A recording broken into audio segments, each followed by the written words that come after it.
सत्संगत प्यार से बोलिए धन धन निरंकार। निरंकार जी।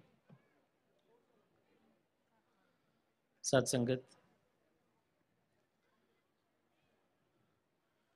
जैसे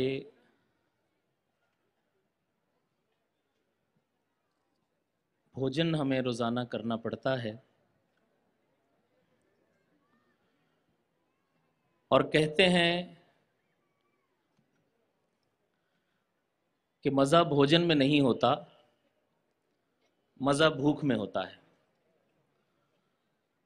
अगर मेरा पेट भरा है तो स्वादिष्ट से स्वादिष्ट भोजन भी मुझे आनंद नहीं दे सकता। दास समझता है कि बिल्कुल इसी तरह से जो सतगुरु के दर्शन होते हैं या सत्संग या समागम होते हैं, जो स्थान स्थान पे गाहे बगाहे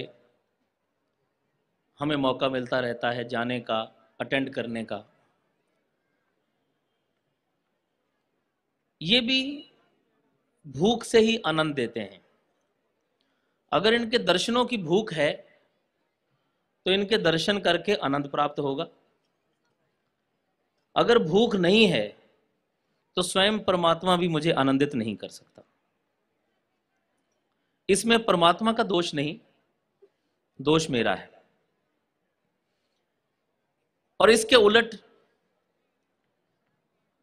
जिसके मन में प्यार होता है, मन में तड़प होती है, मन में इच्छा होती है, वो कहीं बैठा हो, उससे उसके प्यारे का सिर्फ जिक्र हो जाए और उसको आनंद आ जाता है। तो क्या परिभाषा हुई, डेफिनेशन क्या हुई आनंद की? सत्संगत ड्यूटी आपने वहां लगाई है स्टेज के नजदीक, या वैसे भी जब दिल्ली में भी या हजूर के साथ कहीं और भी, तो ड्यूटी ऐसी स्थान पर होती है जहां बाबा जी के नजदीक रहने का अवसर मिलता है। लेकिन सच्चाई ये है, कन्फेशन है, क्योंकि संगत के आगे तो आदमी झूठ बोल ही नहीं सकता, बोलेगा तो खुद से ही झूठ बोल रहा है। सच बात है साथ संगत कि एक दो बार नहीं, सैकड़ों बार, हजारों बार ऐसा हादसा हुआ जब दास ने इम्पार्शली इस बात को महसूस किया कि मैं बिल्कुल नजदीक खड़ा हूं और मुझसे ज्यादा आनंद कोई वो प्राप्त कर रहा है जो वहां लाइन से खड़ा आ रहा है। शायद उस वक्त मेरे जैसा कोई इंसान बाबा जी के नजदीक खड़ा हुआ अपनी घड़ी देख रहा होगा कि लाइन कब खत्म होगी और मैं खाना खाने अपने घर जाऊंगा। लेकिन वो जो 6-8 महीने के बाद, साल बाद, 2 साल के बाद आज बाबा जी के दर्शन करने आ रहा है एक पंक्ति में, उसकी आंखों में आंसू हैं, उसके हाथ जुड़े हुए हैं, उसके चेहरे का रोम रोम ये बता रहा है कि वो आनंदित है। अगर तो ये बात दिखाई दे जाती है तो आदमी बच जाता है, नहीं दिखाई देती तो डूब जाता है। क्योंकि हमें अपने आप को माफ करना बहुत अच्छा लगता है, फौरन माफ कर देते हैं। किसी की गलती माफ करने के लिए हमें सालों लग जाते हैं और अपनी गलती को हम पलक झपकते ही माफ कर देते हैं, उसकी जस्टिफिकेशन भी देते हैं, कारण भी बताते हैं। तो आओ साथ संगत, दास यही आपसे मांगता है, यही अरदास प्रार्थना करता है कि ये जो सच्चाई की आवाज होती है, जो सतगुरु लेकर दुनिया में आते हैं, इसमें हम बार बार ऐसी ही स्टेजों से खड़े होकर कहते हैं कि साथ संगत हमारा मिशन है कि बाबा जी की आवाज को दुनिया तक पहुंचाएं, जन जन तक पहुंचाएं, सारे विश्व तक पहुंचाएं। बहुत अच्छी बात है, कोई गलत नहीं है।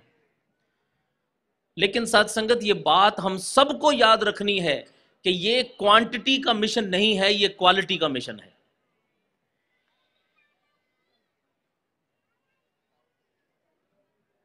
अगर मैंने 100 बंदे भी यहां, 1000 बंदे भी एक साथ लाके खड़े कर दिए जिनको क्लैरिटी नहीं है, उनसे ज्यादा अच्छे वो 2 इंसान हैं, वो 1 इंसान है जो कम से कम क्लियर है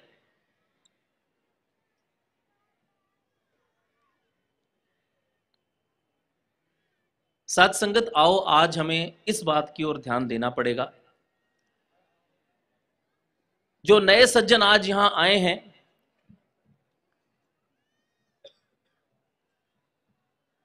उनके लिए ये नजारा अपने आप में एक आनंददायक नजारा हो सकता है, अगर वो मन में इच्छा लेके आए हैं, भूख लेके आए हैं। उन सबको सादर स्वागत कहते हुए,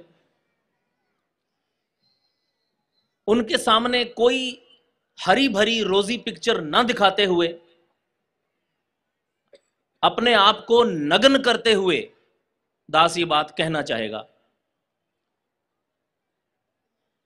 कि जो नए सज्जन आज यहां आए हैं,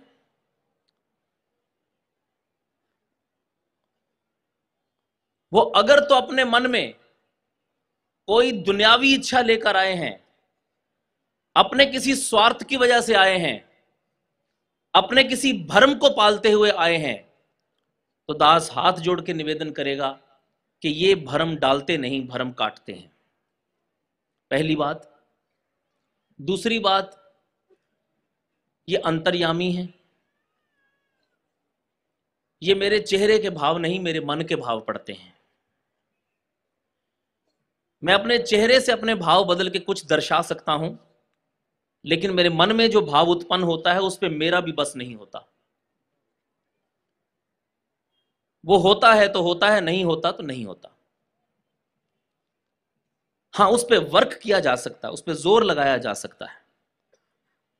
साथ संगत, जहां इनका विचार जाता है, जहां इनका ध्यान जाता है, वहां हमारी सोच भी नहीं जा सकती। एक छोटी सी बात कोट करना चाहूंगा। सच्चे पातशाह उत्तरांचल के टूर पे थे, दास उस टूर पे साथ नहीं था। जो महात्मा बाबा जी के साथ टूर पे थे, उनमें से कोई एक सज्जन मिले, तो जैसे मन की इच्छा होती है कि महाराज टूर पे आप साथ में थे, कोई खास रहमत, कोई खास बख्शिश, बाबा जी का कुछ खास ध्यान आया हो तो बताओ। मकसद होता है कि कोई शिक्षा सच्चे पातशाह ने कोई ऐसी बात कही हो। तो उस महात्मा ने एक बात सुनाई, कहने लगे जी, एक जगह हम किसी छोटे से गांव में गए, जहां बाबा जी पहुंचे, वहां सत्संग हुआ, और वहां के महात्मा ने बाबा जी को दिखाया और बताया कि बाबा जी, ये जो पहाड़ दिखाई दे रहा है, इस पहाड़ के पिछली तरफ एक और ऐसा ही पहाड़ है, उसके पिछली तरफ भी 2-4 गांव हैं, जहां से जो संगत आती है उनको 3 दिन लगते हैं यहां पहुंचने में। 3 दिन, 2 रातें रास्ते में रुकते हैं। वो इतना लंबा सफर है, पैदल चल के आते हैं और कोई जरिया नहीं है। आप जी आए हो, वहां से 3 दिन सफर करके पैदल भी बहुत सारे महात्मा यहां पर आप आशीर्वाद लेने आए हैं। साथ संगत, उस महात्मा ने बताया कि हम सभी बहुत प्रभावित हुए, और मन से ऐसा विचार भी आया कि सच्चे पातशाह, हम कितने खुशकिस्मत हैं कि गाड़ी में बैठे और वहां पहुंच गए, बस में बैठे और पहुंच गए, ट्रेन में बैठे और पहुंच गए। 3-3 दिन का सफर करके पैदल चल के भी महात्मा तेरे दर्शन के लिए आते हैं। यहां तक ये बात, फिर भी कहूंगा, साधारण दिमाग की सोच की बात है, जो हम सबके दिमाग में आ गई, फौरन आ गई। जैसे ही दास ने कहा, दास ने कई चेहरों पे वो भाव देखे कि ओह अच्छा, 3 दिन पैदल चल के बाबा जी के दर्शन करने वो महात्मा यहां पहुंचे, क्या बात है। इस बात की कदर सतगुरु को तो है ही, हम और आप भी कर सकते हैं। अब चलिए बाबा जी की सोच पे, जिस तक हमारा पहुंचना नामुमकिन है।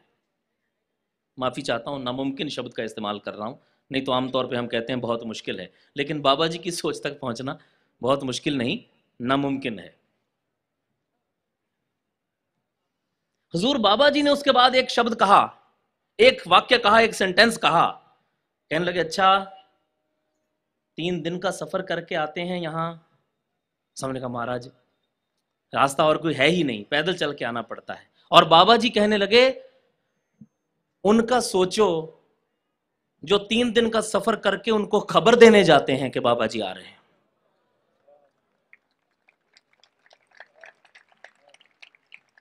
साथ संगत, ये हम नहीं सोच सकते, यहां तक हमारा दिमाग नहीं जा सकता। ये नहीं कि जो 3 दिन चल के आए हैं उनकी श्रद्धा या उनकी भक्ति कम है, सर आंखों पे हमारे से कहीं ऊंची है, लेकिन सतगुरु का ध्यान कहां तक जाता है कि ओ महात्मा जिसके लिए कहीं जाना जरूरी नहीं है, वो जहां है वहीं पे उसके लिए सत्संग का आयोजन है, बाबा जी वहां आ रहे हैं, वहां बड़ा समागम होगा और वो आराम से अपने घर से निकलेगा और पैदल 5 मिनट के रास्ते पे जाके समागम कर लेगा। वो बाबा जी के आने से पहले 1 हफ्ता पहले घर से निकलता है, 3 दिन का सफर पैदल करके वहां उन्हें बताने जाता है कि बाबा जी इस हफ्ते बाद आने वाले हैं, फिर 3 दिन का सफर करके वापस आता है और उसकी वजह से वो सारे महात्मा वहां 3 दिन का सफर करके समागम करने आते हैं। उस मैसेंजर के बारे में सोचो, कोई सोच सकता है? नहीं सोच सकता। साथ संगत, नतमस्तक हो गया दास ये सुनते ही कि सच्चे पातशाह कहते हैं, एक तिल ना पन्ने काले। सेवा तो सच्चे पातशाह के दरबार में एक तिल भर भी किसी ने कर दी, उसकी भी कदर सतगुरु को होती है। साथ संगत, ये बात सुनने के बाद मन में ऐसा विचार आया कि आप ही ऐसा क्यों सोच लेते हैं। फिर साथ संगत जब उसका जवाब अंदर से आया तो बहुत आनंद आया, वो भी आपसे शेयर करना चाहूंगा। वो जवाब सूझा जिस समय, वो भी खुद ही देते हैं थॉट भी, लेकिन वो बिल्कुल गुत्थी सुलझ गई और वो यूं सुलझी, दास ने सोचा कि मैसेंजर की कदर तो खुद मैसेंजर ही कर सकता है।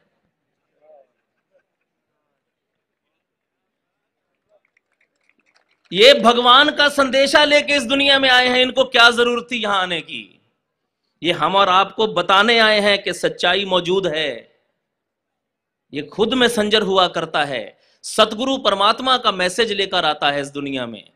जिस तरह उस मैसेंजर को कहीं जाने की जरूरत नहीं थी, उसके घर में ही अमृत भरपूर था, वो वहीं पे सत्संग करके आनंद ले सकता था, लेकिन वो परोपकार के लिए इतना चल के गया और उसके परोपकार की वजह से कितने महात्मा आके बाबा जी का दर्शन कर पाए। इसी को और हजारों लाखों करोड़ों गुना बड़ा कर लें तो वही बात लागू होती है। सतगुरु स्वयं आप आते हैं सब कुछ छोड़ के। आज साथ संगत, ये अपने घर में बैठ के आराम नहीं कर सकते, इनके पास किसी चीज की कमी है। इनको पूछिए कि ये साल में कितने दिन घर होते हैं, और साथ संगत जहां जाते हैं वहां भी कोई ऐशो आराम के लिए नहीं जाते। छोटे छोटे गांव में, छोटी छोटी गलियों में, छोटे छोटे घरों में, और उसके बाद भी कभी जताते नहीं, कभी ऐसे खड़े होकर लीडर्स की तरह लेक्चर नहीं करते कि मुझे तो बहुत आनंद आता है जब मैं छोटे छोटे गरीब लोगों के घरों में जाता हूं, कभी नहीं कहते। ये वहां जो प्यार बांटने जाते हैं, दास ने पहले भी ये बात आपके चरणों में रखी थी। एक घर में गए हजूर सच्चे पातशाह, दास साथ में था, वहां बैठे हैं और हमारे पास हजूर सच्चे पातशाह को जो कोई एक आध चीज किसी समय जरूरत पड़ती है, उसकी कोशिश की जाती है कि जो 2-4 महात्मा साथ में हो ड्यूटी पर, उनके पास रहे। उनमें से एक चीज होती है टिश्यू पेपर का पैकेट। ये हम लोगों की जेब में रहता है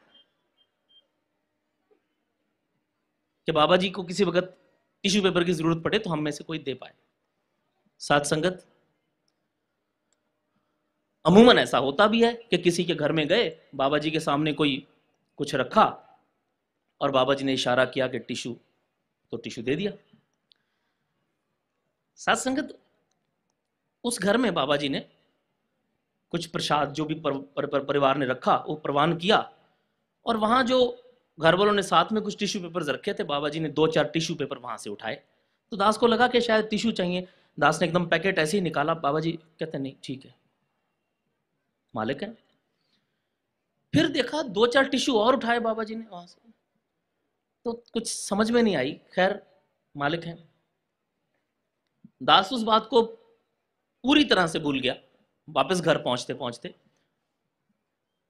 साथ संगत, जब बाबा जी रात को अपने घर पहुंचे, कोठी पहुंचे, वहां जाके हजूर सोने से पहले अपने कपड़े चेंज कर रहे थे, और बाबा जी ने नाइट सूट पहन के जब बाहर आए और वो अपना जो कुर्ता पजामा जो उतारा वो ऐसे पकड़ाया, तो हम में से कोई भी साथ है तो वो कुर्ते को हम खाली करके जो पॉकेट्स में जो कुछ है वो निकाल देते हैं और कुर्ता पजामा दे देते हैं धोने के लिए। वो पॉकेट के अंदर हाथ डाला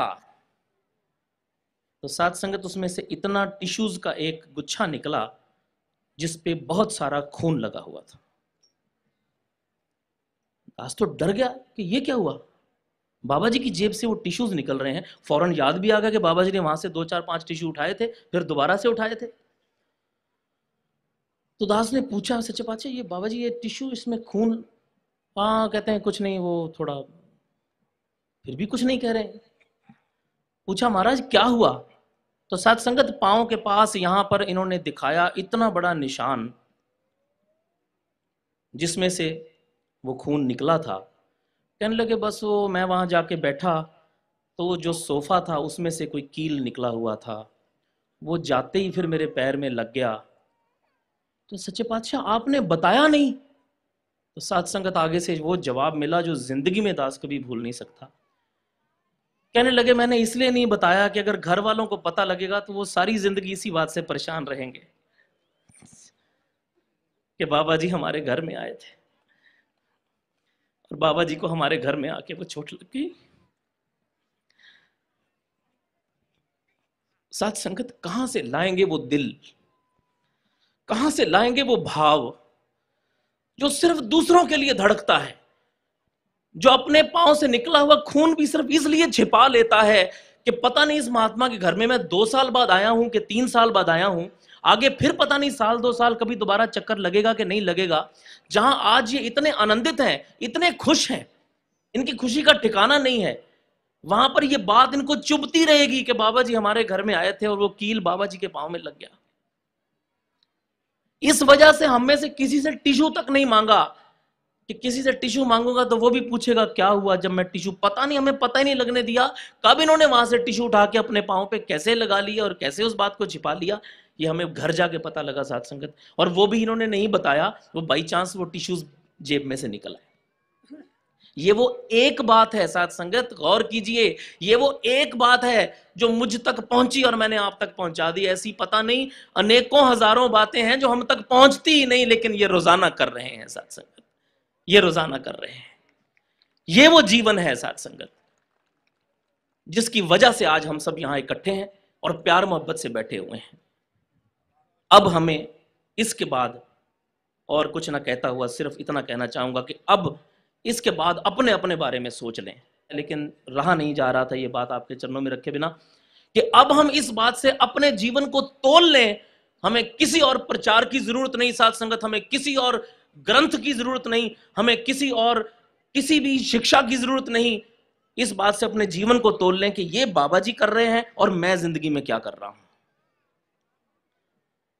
मैं किसी की कितनी गलती माफ कर सकता हूं